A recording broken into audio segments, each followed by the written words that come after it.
சீன பட்டாசு வரவால் சிவகாசி பட்டாசுகளின் விற்பனை பாதிக்கப்பட்டுள்ளதாக வியாபாரிகள் வேதனை தெரிவித்துள்ளனர். இது குறித்த ஒரு செய்தி தொகுப்பை பார்க்கலாம்.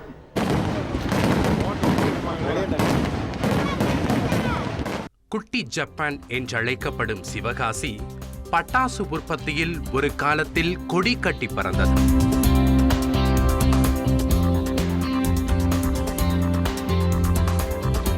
அண்மை காலமாக இந்த தொழில் நலிவடைந்து பட்டாசு விற்பனை மந்தமாகியுள்ளது.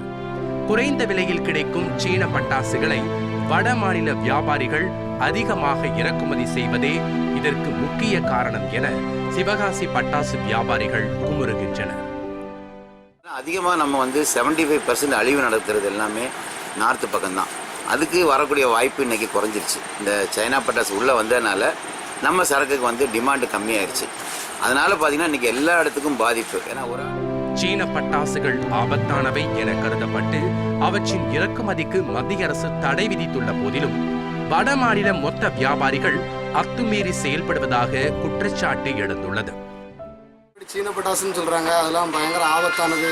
அது வெடிச்சா பசங்க படம் பயங்கர கையெல்லாம் சேதமாயிரும்.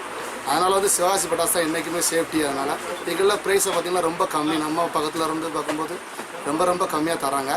இதுக்கெல்லாம் மொத்தமாகவும் வெரைட்டிஸ் பல வெரைட்டிஸ்களான ஐட்டமும் இருக்கிறதுனால இங்கே நாங்கள் வந்திருக்கோம். இதனை தடுக்க மத்திய மாநில அரசுகள் நடவடிக்கை எடுக்க வேண்டும் என்பது சிவகாசி பட்டாசு வியாபாரிகளின் கோரிக்கையாகும். தீபாவளிக்கு இன்னும் 15 தினங்களே உள்ள நிலையில் அடுக்கி வைத்துள்ள பட்டாசுகள் விற்பனையாகுமா என சிவகாசி பட்டாசு வியாபாரிகள் அச்சத்தில் ஆழ்ந்துள்ளனர்.